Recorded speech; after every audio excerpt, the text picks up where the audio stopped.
하나님 말씀은 마태복음 6장 10절입니다. 마태복음 6장 10절 한 절만 보겠습니다. 저희 함께 봉독합니다. 시작. 나라가 임하시오며 뜻이 하늘에서 이루어진 것 같이 땅에서도 이루어지이다. 아멘. 네, 우리 지난 시간 정리를 먼저 해보겠습니다. 지난 시간에는 언약이라는 주제로 말씀을 드렸습니다. 네, 언약. 하나님께서 언약을 해주실 때 어떤 것들을 약속해 주셨는지 기억하십니까? 네.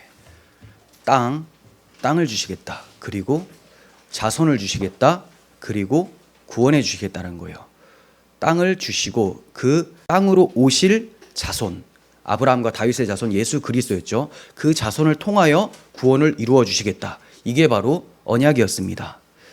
자, 그러면 그분께서 이루어 주실 그 구원이 이루어지면 우리에게 무엇이 형성되느냐? 바로 하나님의 나라가 형성된다라는 것을 오늘 이어서 말씀을 드리려고 합니다. 우리가 잘 알다시피 국가의 구성 요소는 땅과 국민과 주권입니다. 땅과 국민과 주권, 다른 말로 통치라고 할 수 있죠. 하나님께서 땅을 주십니다. 하나님 백성들이 살 수 있는 땅, 그리고 하나님의 백성을 거기에다 두시고 하나님의 주권으로 통치를 해가시는 것, 이게 바로 성도의 구원이에요. 성도가 이렇게 구원을 누리며 사는 것을 가리켜서 하나님 나라를 살아가고 있다라고 말을 하는 겁니다. 하나님 나라가 무엇을 뜻하는지 그리스도인들에게 여쭤보면 여러 가지 대답을 듣게 됩니다. 예를 들어 이렇게 얘기합니다. 하나님 나라는 교회다. 네, 틀린 말이 아닙니다. 교회죠. 그리고 두 번째, 이스라엘 민족이 하나님 나라다. 또 하나님의 임재를 느낄 수 있는 곳이라면 그 어디나 하나님 나라다. 그리고 역사 끝에서 이루어질 세상, 그게 바로 하나님 나라다.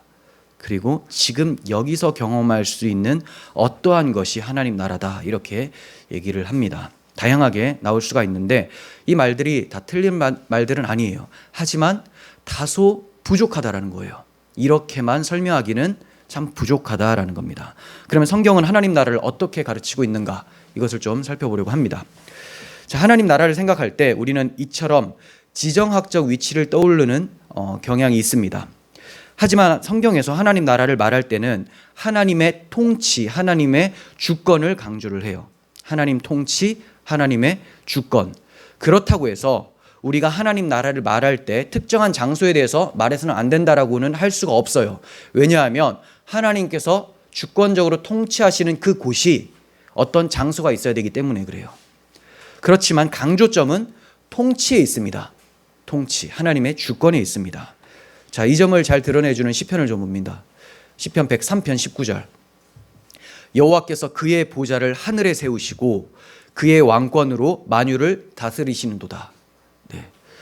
그의 보좌를 하늘에 세우시고 그 왕권으로 온 세상을 다스리신다고 말씀하고 있죠. 시편 47편 7절에서 8절. 하나님은 온 땅의 왕이심이라. 그들이 인정하지 않든 인정하든 간에 하나님은 그냥 왕이세요.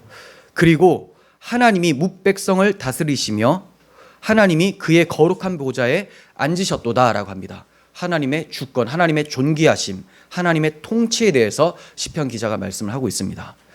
하나님의 나라에 대해서 우리가 잘 알기 위해서는 주님께서 가르쳐 주신 기도를 잘 살펴볼 필요가 있습니다. 그래서 오늘 본문을 주기도문으로 정했습니다. 자, 주기도문은 이렇게 시작을 하죠. 마태복음 6장 9절을 보시면 그러므로 너희는 이렇게 기도하라 라고 하시면서 기도를 가르쳐 주세요. 처음에 먼저 기도하라는 말씀이 하늘에 계신 우리 아버지여 라고 합니다.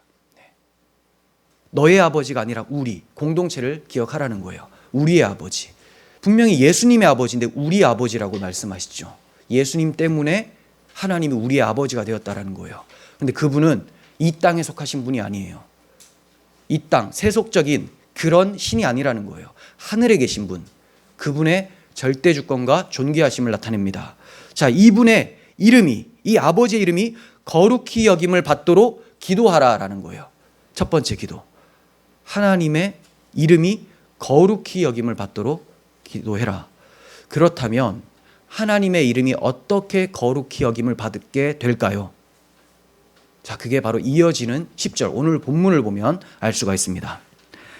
나라가 임하시오며 뜻이 하늘에서 이루어진 것 같이 땅에서도 이루어지이다.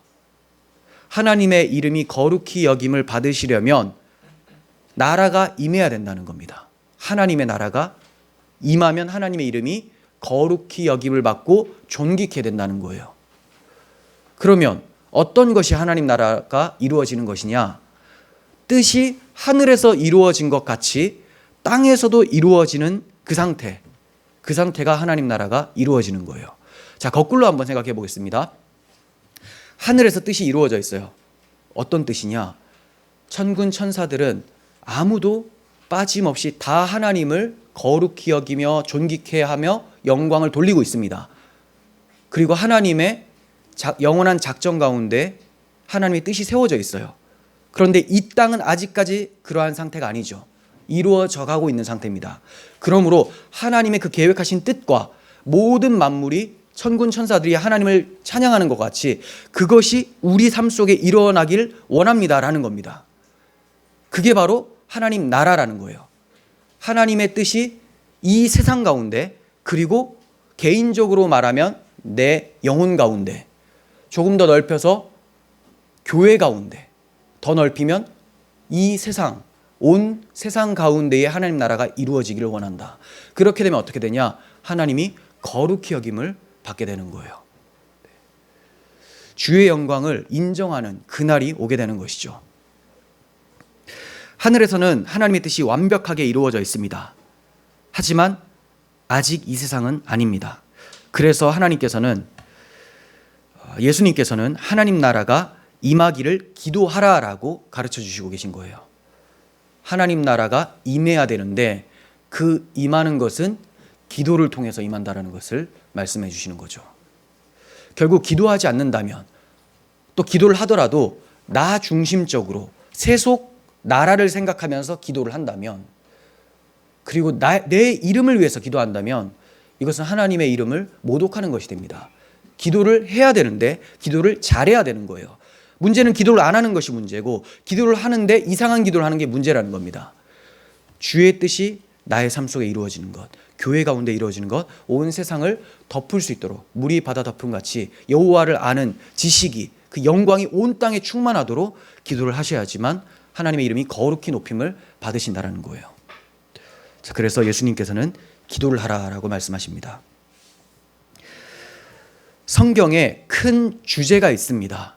여러 가지 주제를 댈 수가 있겠지만 저는 가장 큰 주제, 핵심적인 주제를 가리켜서 하나님 나라라고 정했습니다. 하나님 나라. 자, 왜 하나님 나라냐? 에덴 동산은 하나님 나라로 시작을 하죠. 죄가 없는 곳이고 하나님의 통치가 있었던 곳이에요.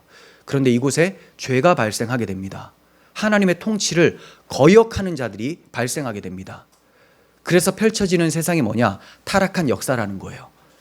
이 세상에 하나님을 대적하는 사람들이 막 나타나고, 또 그 대적하는 사람들 가운데에 하나님의 택하신 하나님의 백성들이 살아가요. 자, 이 전 역사를 가리켜서 타락 역사라고 하고 세속 역사라고 하는데, 그 중에서 하나님이 택하신 백성들을 인도에 가시면서 구원을 일으키는 역사를 가리켜서 구속사라고 합니다. 에덴 동산이 있고 타락하자 세속 역사가 펼쳐지면서 그 안에 구속사가 들어가 있는 거예요. 그러다가 마지막에는 어떻게 됩니까? 새로운 에덴, 새하늘과 새 땅이 완성됩니다. 즉 하나님께서 에덴 동산이라는 자그마한 하나님 나라를 만드셨는데, 이 나라가 파괴되자 이제 파괴되지 않는, 절대로 무너지지 않는 하나님 나라를 이루어내시겠다. 어떻게? 역사 속에서 보여주시겠다라는 거예요. 그 핵심이 바로 예수 그리스도입니다. 하나님 나라를 이루실 핵심이 바로 예수 그리스도.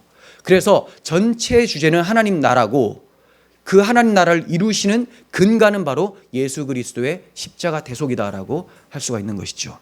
그러므로 설교를 하고 우리가 복음을 안다면 어디에 초점을 둬야 되느냐? 하나님 나라가 이루어지는 것, 내가 거기에 사용되어지고 있느냐. 물론 내 힘을 얘기를 하는 게 아니에요.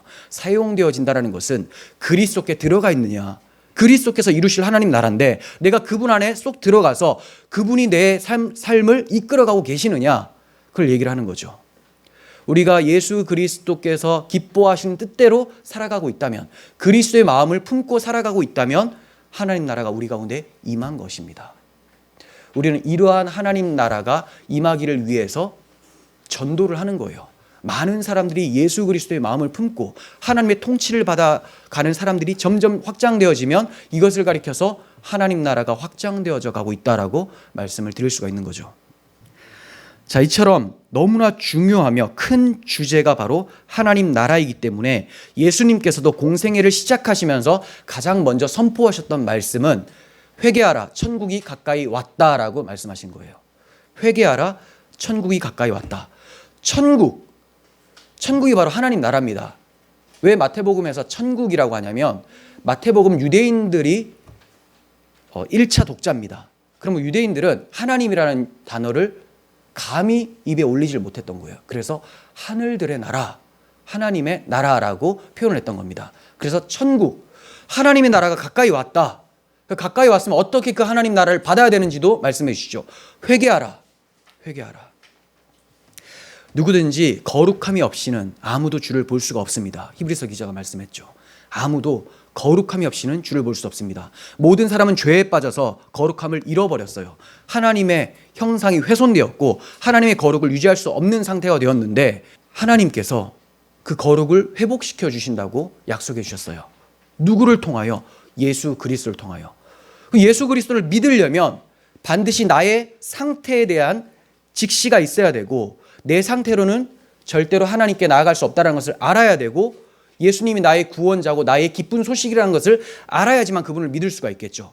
그러므로 필히 가장 먼저 선행되어야 되는 것이 죄에 대한 회개입니다. 내가 비참한 죄에 빠져서 하나님의 거룩을 모독하고 있었다. 이러한 나지만 회개하고 돌아갈 때 하나님께서는 기쁨의 소식 예수 그리스도를 마련해 주셨다. 그분을 믿어 하나님의 통치를 받고 하나님 나라를 살아가게 된다. 이러한 자각이 있어야 된다는 거죠. 그래서 예수님께서는 회개하라, 천국이 가까이 왔다고 말씀해 주셨습니다. 그토록 중요한 하나님 나라는 죄에서 돌이켜 예수님을 의지할 때 임한다라는 것을 가르쳐 주신 거였습니다.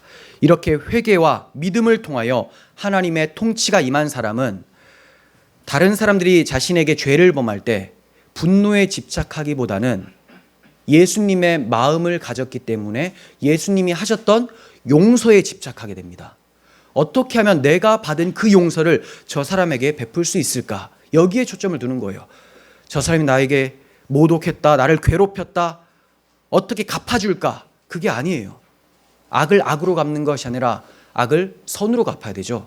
그래야 해서 그의 머리에 숯불을 이게 하라라고 바울이 얘기를 하죠. 선으로 용서로 갚아줄 때 그의 양심이 괴로워질 수 있도록, 그래서 오히려 내가 믿는 하나님을 궁금해하고 그도 회개하여 그 예수 그리스도를 믿을 수 있도록 하라. 이게 바로 하나님 나라가 임한 사람들의 모습이라는 겁니다. 악을 악으로 갚는 게 아니에요. 그리스도의 사랑을 먼저 알고 그분의 용서함 가운데서 용서를 하는 것입니다.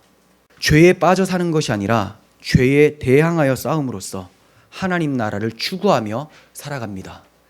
하나님 나라는 거저 이루어지는 게 아니에요. 물론 우리 입장에서는 거저 받아요. 은혜로 받는 거죠. 하지만 그 은혜가 우리 삶을 이끌어갈 때 발생되는 모습들이 있어요. 자, 은혜가 이끌어가기 때문에 내가 한 게 아니에요. 다 하고 나서도 하나님이 하셨다고 고백을 하게 됩니다. 자, 하나님의 은혜가 이끌어갈 때 무슨 모습이 나타나느냐? 죄와 피 흘리기까지 싸우게 되는 모습이 나타나는 거죠. 성화. 성화도 하나님의 은혜가 이루죠. 그래서 내가 많이 성화된 것을 경험한다면 특징이 있어요. 하나님의 은혜를 찬송하게 됩니다. 목이 뻣뻣해지는 것이 아니라 내가 이만큼 다른 사람과 차별된 존재다, 나 이만큼 성장했다, 이렇게 얘기하지 않아요.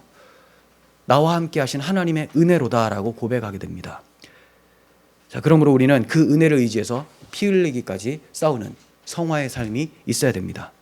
이처럼 죄를 이기며 하나님의 뜻을 추구하며 살 수 있는 것은 무슨 능력 때문이냐? 바로 십자가에서 이루신 예수 그리스도의 구원 사역 때문입니다. 예수님 때문이라는 거예요. 다시 말해서 이러한 하나님의 통치를 받아 살아가는 힘, 하나님 나라를 살아가는 힘이 그리스도의 십자가에 있다는 겁니다. 성경 전체가 하나님 나라라고 말씀을 드렸어요. 주제가. 그러면 그 하나님 나라가 강조돼야 되겠죠. 강조되면 될수록 무슨 주제가 드러나느냐? 십자가가 드러나게 돼요. 복음이 드러나는 거예요. 그래서 강단에서 복음을 외치지 않으면 가짜죠. 하나님 나라 관심 없다라는 겁니다. 십자가로 예수님의 공로로만 그분의 나라가 임하게 됩니다. 그러므로 십자가의 궁극적인 목적이 뭐냐?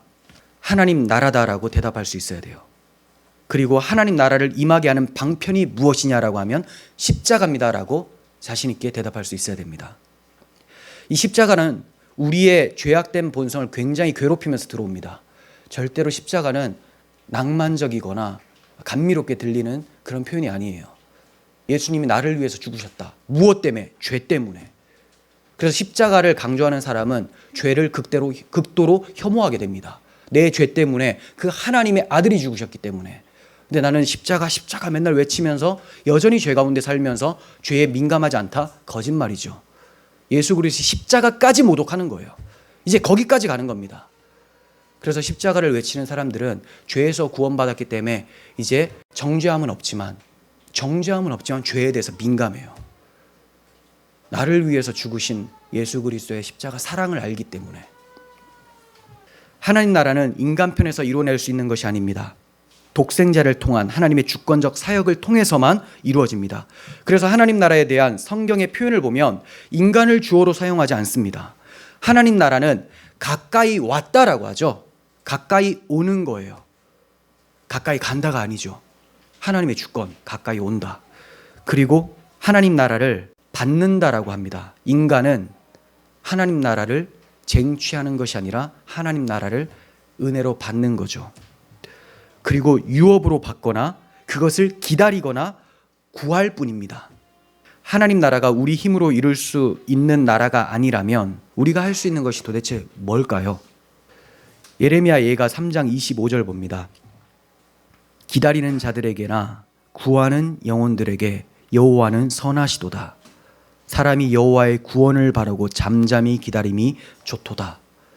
하나님 나라를 받기 위해서 우리가 해야 될 것은 잠잠히 기다리며 여호와를 바라는 거예요. 그것을 하나님이 기뻐하십니다. 아무것도 하지 말라는 말이냐? 아니요. 바라는 거죠. 하나님을 바라보고 기다리는 게 하는 거예요. 근데 이런 거는 하는 것 같지가 않아요. 그래서 사람들이 뭔가 자신이 대단한 업적을 남기려고 합니다.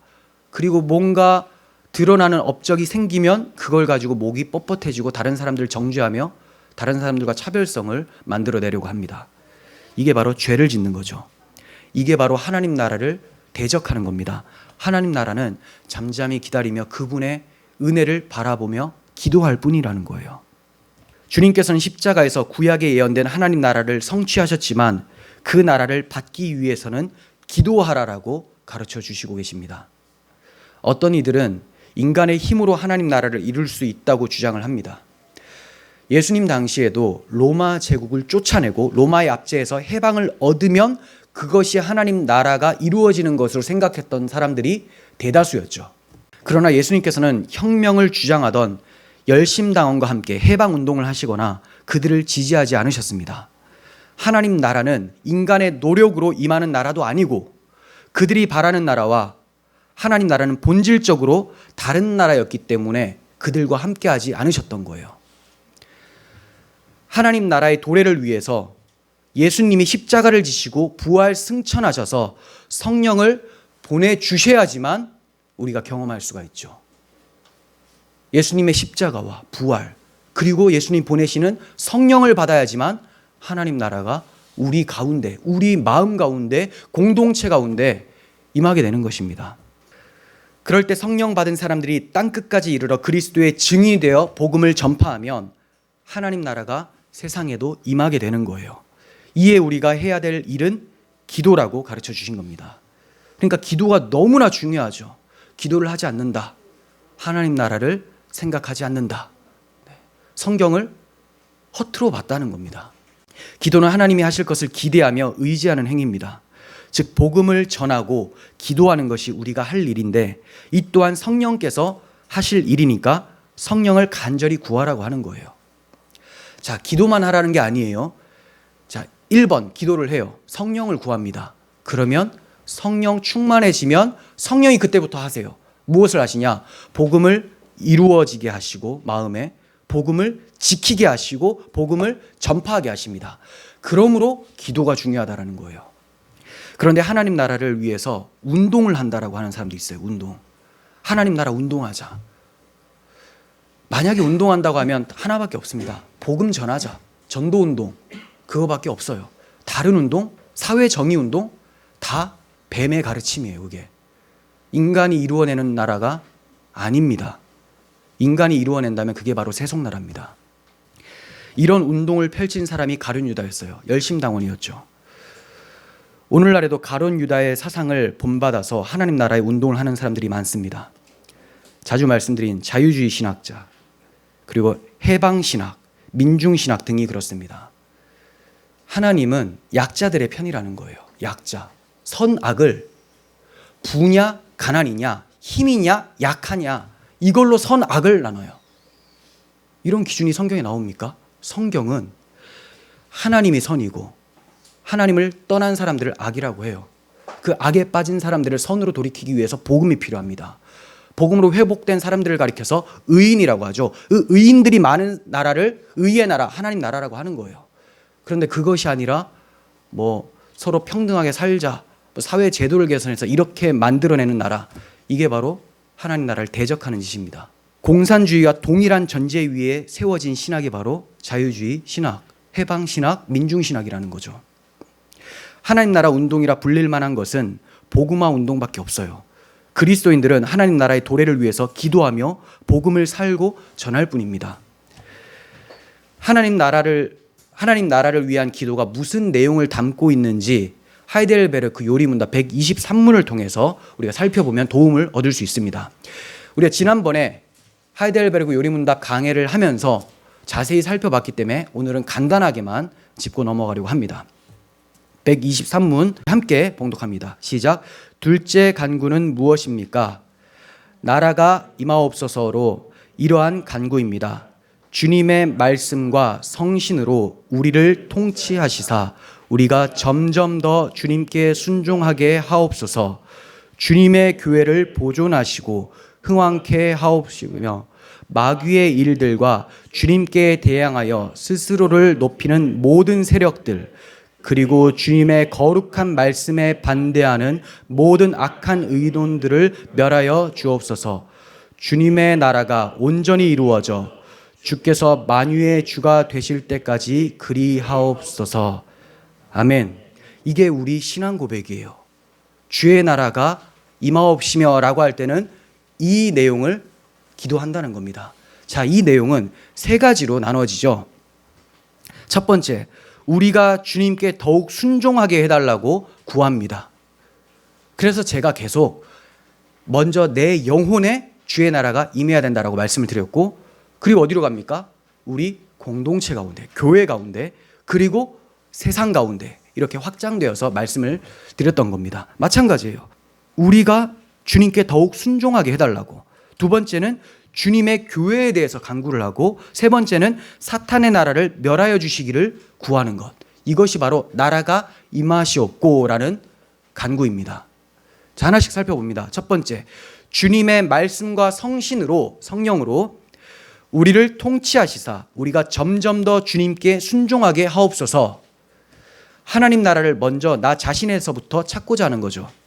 사회의 정의로운 사회라고 하면서 큰 범위에 우선적으로 초점을 두는 것이 아니라 나 자신과 우리 교회가 먼저 하나님의 통치를 받도록 기도를 해야 되는 거예요. 오늘날 많은 교회들이 사회 정의에 대해서 비판을 하는 사람들도 많이 있죠. 네, 기독교 보수주의자들이 그렇게 얘기를 해요. 저 또한 그렇습니다. 그런데 문제는 뭐냐? 자기들은 돌아보지 못하고 있는 게 문제예요. 이게 약점입니다. 자신들에게 하나님 나라가 이루어지지 않았으면서 세상에는 이루어지게 해달라는 거죠. 즉 세상에도 이루어져야 될 하나님 나라가 어떠한 건지를 잘 모른다는 거예요. 제대로 알아야 됩니다. 먼저 내 마음에 주의 통치가 일어나고, 교회에도 주의 통치가 일어나고, 그리고 세상에 일어나게 기도를 해야 된다는 겁니다. 자, 그러면 이것이 어떻게 일어나느냐? 하나님의 말씀과 성령으로 일어난다고 합니다. 복음으로. 그리고 이 복음을 그냥 읽는다고 인간의 지식으로 깨어나는 것이 아니라 성령께서 깨닫게 해주셔야 되기 때문에 겸손한 마음으로 성령을 구하고 말씀을 보면 하나님 나라가 우리 가운데 이루어지는 거죠. 경험을 하게 되는 겁니다. 교회의 거룩성은 말씀과 성령을 구하고 기도죠. 말씀과 기도. 이것으로 이루어지는 것이죠. 그리고 순종함으로 하나님의 통치를 받습니다. 주님께 순종하게 하옵소서라고 하죠. 말씀에서 하나님의 통치에 대해서 배웠으면 그분의 통치를 받기 위해서는 성령의 도우심을 구하고 순종을 해야 되겠죠. 말씀을 보면서는 잘 알았어요. 아, 이런 게 하나님 나라구나. 주의 통치를 받는 거구나. 머리에 딱 집어넣고 밖에 나가는 동시에 통치를 안 받습니다. 교회 안에서 설교를 들을 때만 머리만 굴복시켜요. 마음은 굴복시키지 않습니다. 나가서 여전히 세속적인 모습을 살죠. 그러니 지탄을 받는 겁니다. 하나님의 통치를 받는 것이 무엇인지를 알았으면 그 통치에 순종해야 됩니다. 그리고 우리는 한 번의 순종이 아니라 점점 더 주님께 순종하게 하옵소서라고 구해야 됩니다. 점점 더. 지난번에 한 번 순종했으니까 나는 순종한 하나님 백성이야. 내 삶 속에서는 하나님 나라가 이루어졌어. 난 천국 백성. 구원은 따놓은 당상. 이런 거 없어요. 점점 더 점진적으로 피 흘리기까지 주님께 순종하기를 힘써야 된다. 이게 바로 성령이 이끌어내는 성령의 힘이라는 거예요. 복음의 힘. 복음은 역동적이지 정체되어 있지 않습니다. 우리를 살게 하는 힘이 바로 복음의 능력이에요. 그래서 지속적으로 더욱 순종해야 됩니다. 개인적으로 순종하고 교회적으로 순종하면서 그리스도의 장성한 분량이 충만한 데까지 자라가야만 되는 거예요. 이를 위해서 기도해 주시기를 바랍니다. 자, 두 번째는 주님의 교회를 보존하시고 흥왕케 하옵소서라고 해요. 주님의 교회를 보존하시고 흥왕케 하옵소서. 두 개죠. 보존과 흥왕. 보존은 뭐냐?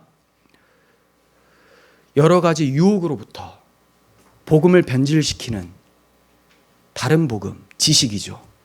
또 가치관, 세계관 이런 것들의 유혹으로부터 보존해달라고 기도를 해야 됩니다. 그리고 박해로부터 하나님께서 우리를 박해를 면하게 해주실 수도 있어요. 하지만 박해를 받는 것이 우리들의 영혼을 위해서 맞을 수도 있습니다. 그러므로 우리가 박해를 피하게 해달라고 기도를 해야 되지만 하나님이 허락하셨다면 여러분 맞으실 때 대적이 때린다고 하면 굉장히 괴롭습니다. 그런데 하나님이 대적이라는 회초리를 들어서 때린다고 하면 맞을만 합니다. 그래서 겸손히 구하십시오. 저는 너무 연약하오니 박해를 피하게 해주십시오. 그렇지만 온다면 하나님이 감당할 만한 시험을 주셨으니 이것을 하나님의 사랑의 회초리로 알고 맞게 해주십시오. 이런 경외감이 있어야 돼요. 자, 그리고 교회를 흥왕하게 해달라고. 주님의 몸된 교회 안에서 그분의 생명력이 넘쳐나게 해달라는 것. 이게 바로 흥왕입니다. 부흥은 이런 거예요. 영적인 부흥, 믿음의 부흥이 일어나야 되죠. 그리고 나서 믿음의 부흥이 일어나서 믿는 사람들이 하나씩 하나씩 더 채워지는 것. 이게 이제 수적 부흥이죠. 이것도 너무 중요합니다. 하지만 믿음의 부흥은 신경도 안 쓰면서 수적 부흥만 생각했던 결과가 오늘날 한국교회의 비참한 현실이라는 거죠. 능력이 없어요. 복음의 능력이 없어요. 조그만 무서운 게 있으면 벌벌 떨면서 담대함이 없습니다. 먼저 우리 안에서 믿음이 확장돼야 돼요. 그리고 점점 더 많은 사람들이 이 믿음 안으로, 그리스도 안으로 들어올 수 있도록 기도하시면서 복음을 전해야 되는 것이죠. 세 번째, 마귀의 일들과 주님께 대항하여 스스로 높이는 모든 세력들, 그리고 주님의 거룩한 말씀에 반대하는 모든 악한 의논들을 멸하여 주옵소서. 마귀 세상을 멸하게 해주세요라는 기도예요. 자, 교회를 위해서 기도하고 이어서 사탄의 나라가 멸망하기 위해서 기도하죠. 사탄 나라가 멸망당하면서 이루어지는 것이 바로 하나님 나라입니다. 자주 말씀드렸죠.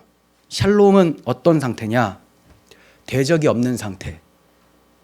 대적이 한 명이라도 있으면 발 뻗고 편히 못 자죠. 누군가 나를 죽이려고 해요. 사도 바울을 죽이려고 했던 사람들이 40명이 넘었다고 하잖아요. 참 제대로 잘 수 있겠습니까? 자, 대적이 아무도 없어졌어요. 그러면 발 뻗고 편하게 자겠죠. 이 상태가 샬롬이에요. 평강. 그래서 하나님 나라를 경험하려면 대적이 사라져야 됩니다. 유혹과 박해를 하고 우리를 괴롭히는 대적이 사라져야 돼요. 이건 어떤 인간, 물리적인 대상을 얘기를 하는 게 아니에요. 영적인 권세를 얘기합니다. 마귀의 권세. 그리고 거기에 통치를 받아 기독교를 박해하고 유혹하는 모든 세력까지도 포함이 되지만 궁극적으로 제일 중요한 것은 마귀의 대적이죠. 예수님께서 강한 자인 사탄을 결박하시고 귀신 들린 자들을 자유롭게 하셨던 것처럼 하나님께서 마귀의 일들을 다 멸하여 주시기를 우리는 기도를 해야 됩니다.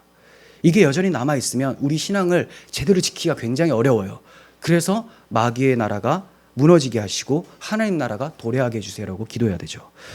바울이 로마 교인들에게 보낸 편지를 마무리할 때에도 하나님 나라가 임할 것을 말해주면서 위로를 하는데 어떤 식으로 하는지 봅니다. 평강의 하나님께서 속히 사탄을 너희 발 아래에 상하게 하시리라. 이게 위로예요. 하나님 나라가 임하는 것, 곧 임할 거다. 이게 위로겠죠. 그런데 하나님 나라가 어떻게 임하냐? 평강의 하나님께서, 평강이 사탄이 우리 발 아래에서 상하게 될 때, 사실 우리 발이 아니에요. 예수의 발에 이미 상했습니다. 머리가 밟혔어요. 여자의 후손이 와서 뱀의 머리를 상하게 했습니다. 그리고 우리가 그리스도 안에 있기 때문에 그분의 발이 우리의 발처럼 느껴지는 겁니다. 우리가 복음으로 이기지 못하면 다른 것으로는 절대로 이길 수가 없어요. 사탄의 나라가 그리스도 안에서 우리 발 아래에 굴복되어지기를 기도하시기 바랍니다. 사탄의 나라가 멸망하기를 바라는 내용을 신앙 고백서에서는 세 가지로 표현을 하고 있죠. 첫 번째, 마귀의 일들에 대해서. 두 번째, 주님께 대항하여 스스로 높이는 모든 세력들. 세 번째, 거룩한 말씀에 반대되는 악한 논의들. 첫 번째, 마귀의 일들입니다. 마귀의 일들이 뭐냐? 하나님 나라의 도래를 막는 모든 일은 마귀의 일들이에요. 하나님 나라의 도래를 막는 일. 다시 한번 생각해 봅니다. 하나님 나라가 우리 영혼에 임하죠. 무엇으로? 회개와 그리스도에 대한 믿음. 회개하고 복음을 믿어서. 그럼 뭘 방해합니까? 하나님 나라를 방해한다는 것은 회개치 못하게 하는 것, 그리고 믿지 못하게 하는 것, 복음의 변질. 유혹이 될 수도 있고요, 박해가 될 수 있습니다. 예수 믿으면 그 세상 사람들이 싫어한다. 이게 이제 박해가 되는 거죠. 이러한 모든 것들이 하나님 나라의 도래를 막는 것을 의미하고 이게 바로 마귀의 일들입니다. 구약 시대에는 그리스도를 오지 못하게 하기 위해서 이스라엘 백성들을 그렇게 박해를 했었죠. 이스라엘 백성들을 유혹하기도 했어요. 거짓 선지자 발람과 같은 사람이 이스라엘 백성들이 모압 여인들과 음행에 빠지게 해서 멸망시키려고도 했었고, 또 군사를 일으켜서 박해를 함으로써 예수님이 오실 길을 차단하려고도 했었습니다. 자, 이 모든 것이 마귀의 역사였었죠. 이제 예수님이 이 땅에 오시자 하나님의 뜻에 순종하지 못하도록 유혹과 박해를 했습니다. 예수님이 하나님의 뜻대로 말씀대로 사시며 십자가에서 죽지 못하도록 계속해서 유혹을 하다가 결국은 십자가에서 죽여서 그 구원을 막아내겠다까지도 생각을 했었던 것이죠. 이제 신약의 교회인 우리들에겐 오신 예수님을 믿지 못하게 합니다. 그래서 역사적 예수라는 연구가 있어요. 자유주의 신학자들이라는 거. 예수님은 그냥 인간이다, 인간. 하나님의 아들 아니다. 자, 이게 오신 예수님을 믿지 못하게 하는 거죠. 또 하나, 오실 예수님을 기다리지 못하게 합니다. 그래서 영지주의자들은 예수님이 이미 임했다. 예수님을 믿는 것이 아니라 그리스도를 믿는 거고, 그리스도가 나라는 사실을 알게 될 때 그게 바로 구원이다. 이런 식으로 해요. 그래서 예수님 다시 안 온대요. 역사 속에서. 이러한 의논들, 이러한 유혹들 다 마귀의 일이라는 거죠. 조금만 우리가 정신을 못 차리면 곳곳에 도사리고 있는 유혹에 넘어갈 수밖에 없어요. 그래서 깨어서 기도해야 된다는 겁니다.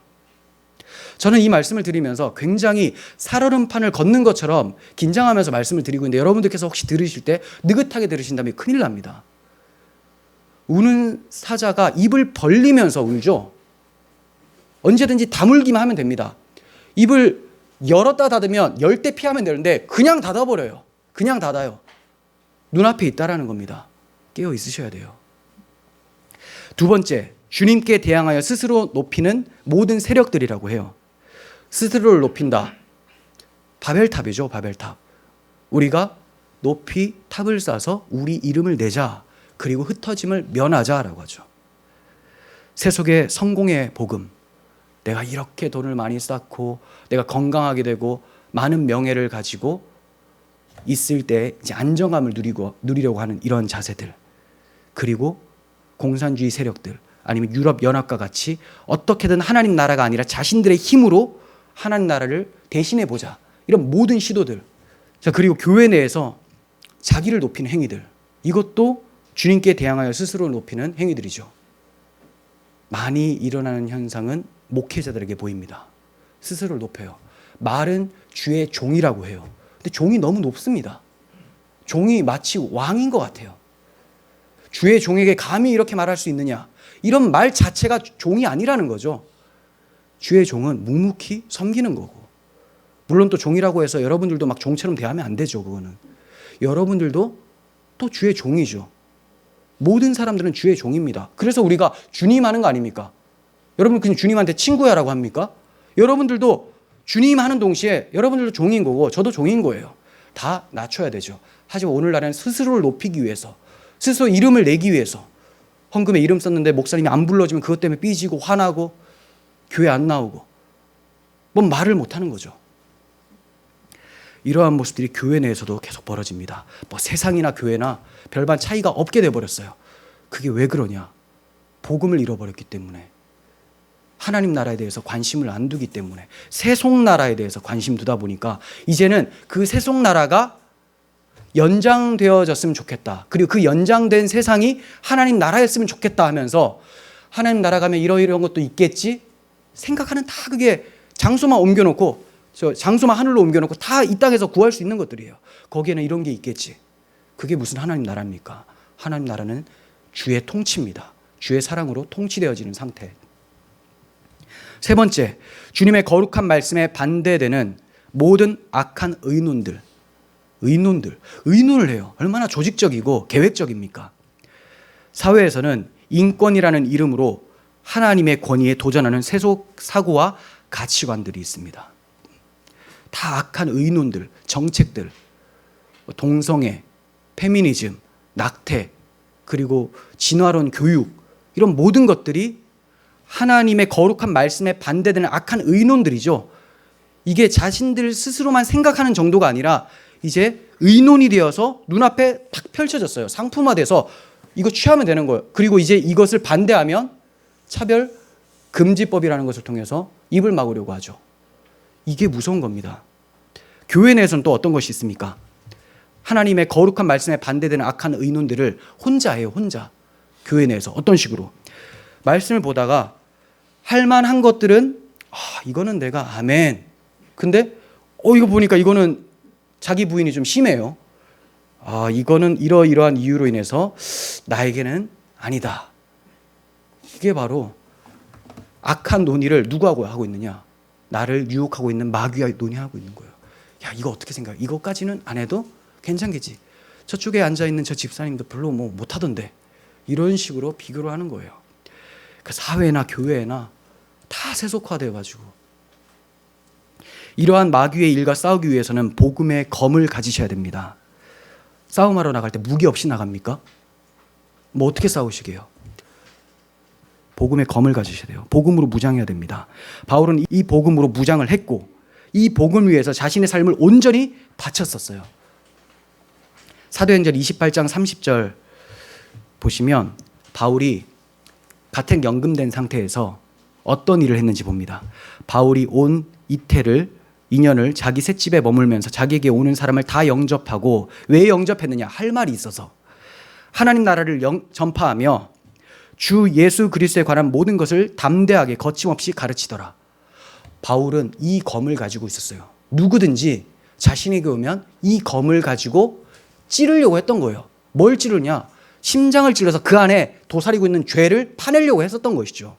하나님 나라를 전했어요. 세속 나라로 가득한 그 사람의 마음을 찔러버리고 하나님 나라를 전하고, 이 하나님 나라가 오게 하려면 주 예수 그리스도에 관한 모든 것을 가르쳐야 된다라는 그 마음을 가지고 있었습니다. 그러므로 십자가 복음이 널리 그리고 깊이 전해질 때 하나님 나라도 그만큼 진전된다는 것을 아셔야 돼요. 죄에서 돌이키고 예수님만을 의지하는 사람이 많아질수록 하나님의 뜻이 하늘에서처럼 이 땅에서도 이루어지게 되는 것입니다. 이 복음 전파는 바울만의 사명이 아니라 우리 모두의 사명이라는 것을 기억하십시오. 우리는 아직 완성되지 않은 하나님 나라의 확장을 위해 예수님의 가르침대로 기도를 하며 살아가야 됩니다. 그 나라는 기도로 임하는 나라입니다. 물론 기도가 끝이 아니죠. 기도하면 하나님이 우리를 움직여 가십니다. 복음대로 살게 하시고 복음을 지키게 하시고 복음을 전하게 하시고 이 땅에 하나님 나라가 하나님의 통치가 임하도록 하시는 거예요. 마지막 날 이루어질 하나님 나라는 그날 한순간에 완성될 거예요. 주님 오시는 그날에 한순간에 완성이 됩니다. 그러나 그날이 이르기까지 역사를 살아가는 우리에게는 하나님의 나라가 조금씩 확장되어 나가게 된다는 것을 기억하셔야 됩니다. 조금씩 주님 오시면 완전히 이루어지지만 우리는 역사 속에 있잖아요. 조금씩 진전되는 거예요. 처음에는 우리 마음에서 이루어질 하나님 나라와 교회 공동체 속에서 이루어지는 하나님 나라를 기억하시길 바랍니다. 그 하나님 나라는 미미하게 시작됩니다. 예수님 처음 믿었어요. 통치를 완전히 받습니까? 그렇지 못하죠. 그래서 점점점 미미하게 시작이 되다가 나중에는 확장되어서 성령 충만한 상태가 되어지는 것. 이게 바로 하나님 나라로만 살고 있는 상태. 아주 영광스러운 상태죠. 누가 물어보면 난 천국을 살고 있다 이렇게 얘기를 하게 되는 거예요. 비록 우리가 사는 이 세상은 마귀가 들끓는 세상이지만 그 세상 속에서도 천국을 지키면서 사는 것이죠. 시간이 흐르면서 크게 확장되어서 모든 것을 포괄할 때까지 계속해서 성장해 가는 것, 이것이 바로 하나님 나라의 확장입니다. 예수님은 하나님 나라가 씨앗 중에서도 가장 작은 겨자씨와 같다고 말씀해 주셨습니다. 또한 반죽에 스며들어 크게 부풀리는 누룩에도 비유해 주셨습니다. 구약 성경은 하나님 나라를 손대지 아니하는 돌에 비유를 했습니다. 이 돌이 나와서 태산을 이루어 온 세계에 가득해졌다고 말씀합니다. 마찬가지입니다. 예수님께서 하늘에 밀로 오셨어요. 아주 작게 오셨습니다. 십자가에서 죽으시고 땅에 떨어져 죽었더니 많은 열매가 나타났죠. 온 세계에 하나님의 백성들, 바로 교회죠. 이렇게 하나님 나라는 계속해서 확장해 가는 거예요. 예수님 홀로 하나님 나라로서 오셨는데 그분의 죽으심으로 십자가의 능력으로 온 세계에 예수 그리스도의 마음을 가지고 있는 사람들이 확장되어져 가고 있는 것이죠. 하나님 나라가 반드시 임할 것을 확신하고 계시지 못하십니까? 그렇다면 집중하시길 바랍니다. 성경이 어떻게 말씀하고 있습니까? 예수님께서 태어나시기 수백 년 전에 하박국 선지자는 이렇게 얘기를 합니다. 물이 바다를 덮은 같이 여호와를 인정하는 것이 세상에 가득할 것이다. 반드시 그러한 날이 올 것이다라고 기록하고 있습니다. 스가랴 선지자는 그 위대한 날에 여호와께서 천하의 왕이 되실 것을 말씀해 주셨습니다. 바울 사도는 만물이 예수님과 성부 하나님께 복종할 날이 이를 것이다라고 말씀했고, 요한계시록에서 사도 요한은 마지막 날에 대한 환상을 보게 되었는데 하나님과 어린 양의 보좌가 하나님 나라의 중심과 근원이 될 것을 보았습니다. 이렇게 하나님의 선지자들과 사도들에게 명확하게 보여주시고 기록까지 해주셨는데 안 올까요? 오시죠. 역사 속에서 그 하나님 나라이신 예수님이 오셨습니다. 부활하시고 승천하셨습니다. 다시 오신다고 약속해 주셨고 보증으로 성령을 보내주셨습니다. 이제 우리가 해야 될 것은 기도하며 약속하신 그 나라가 임하기를 기다려야 되는 것이죠. 성경은 정황무오한 하나님의 말씀이고 우리 신앙의 절대적인 기준이 됩니다. 그러므로 성경에서 말씀하고 있기 때문에 이것이 바로 현실입니다. 통치를 거부하는 사람이나 다른 피조물들은 나라가 임하게 되면 찾아볼 수 없을 것입니다. 그날은 그 날을 내다보면서 현재의 상황이 어떠하든지 소망을 가지시기를 바랍니다. 예수님은 그런즉 너희는 먼저 그의 나라와 그의 의를 구하라. 그리하면 이 모든 것을 너희에게 이루시리라라고 말씀해 주셨습니다. 하나님의 나라를 추구하는 것이 하나님의 백성인 우리가 해야 할 일이라고 말씀해 주셨어요. 하나님 나라를 구하는 것은 신앙생활에서 가장 우선시 되어야 되는 일이에요. 하나님께서는 우리에게 기도하게 하시고 복음을 살게 하시고 복음을 지키게 하시며 복음을 전하게 하심으로 그 나라가 반드시 임하게 해주실 것입니다. 그 하나님의 약속 믿으면서 날마다 믿음의 승리를 해가시면서 싸워가시기를 바랍니다. 기도하겠습니다. 하나님 아버지, 하나님 나라에 대해서 깊이 묵상을 하고 간구하고 있었는지 돌아봅니다. 너무나 저희들의 마음은 세속의 나라에 빼앗겨 있지 않았는지, 하나님의 통치를 무시하고 내가 하나님을 통치하려고 했었던 교만함은 없었는지, 내 주변 사람들을 통치하려고 했었던 교만함은 없었는지 돌아봅니다. 통치자이신 주님께서도 낮아지심으로 사랑으로 우리를 섬겨주시고 그 사랑으로 우리를 통치해 주셨는데 우리는 도대체 무엇으로 통치를 하려고 하는지 돌아보게 됩니다. 주님 나라가 임하게 해주시고 저희뿐만이 아니라 온 세상도 주님을 영접하며 주님의 나라를 경험할 수 있기를 원합니다. 주님 속히 오신다고 약속해 주셨으니 주님 오시기를 간절히 기다립니다. 그때까지 믿음 잘 지키며 살아가는 저희들이 되게 도와주시옵소서. 우리 구주 예수 그리스도 이름으로 기도합니다. 아멘.